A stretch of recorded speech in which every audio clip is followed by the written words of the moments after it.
আসসালামু আলাইকুম এভরিওয়ান, কেমন আছো সবাই? আশা করছি আল্লাহর রহমতে সবাই ভালো আছো। আমিও আল্লাহর রহমতে ভালো আছি। এই যে দেখো, এগুলো কি চিনতে পারছো? অবশ্যই এগুলো হচ্ছে খেজুর। এই খেজুরের কি কি উপকারিতা দেখো।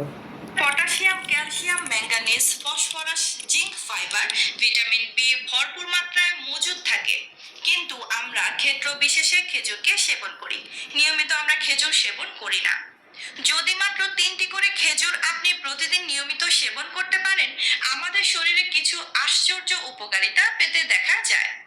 আজকের এই ভিডিওর মধ্যে সেই আশ্চর্য উপকারিতাগুলোর কথা আপনাদের বলবো, এবং খেজুর প্রতিদিন কটা করে খাওয়া উচিত, কিভাবে খাওয়া উচিত, অর্থাৎ খাওয়ার সঠিক নিয়ম কি, এই সম্পর্কেও আপনাদের স্বচ্ছ ধারণা দেওয়ার চেষ্টা করব।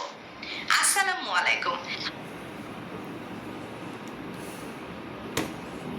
বোন, খেজুর তো খেতেই চাই, পাবো কোথায়? এই বছর খেজুর দিয়েছে, সেগুলিই পাইলাম। সারা জীবনে যে খেজুর দিয়েছে ওগুলো তো আমরা চোখে দেখি নাই। এই যে বাহিরের দেশ থেকে খেজুর পাঠায় বাংলাদেশের রমজানের জন্য, বাংলাদেশের মানুষের জন্য, সেই খেজুর যে কোথায় যায় আমরা কেউ বুঝি না, জানি না, দেখিও না। তো এবার হাসনাত আবদুল্লাহ সবাইকে খেজুর ভাগ করে দিয়েছে। এই দেখো খেজুর। তো সবাই ভালো থাকো। আসসালামু আলাইকুম।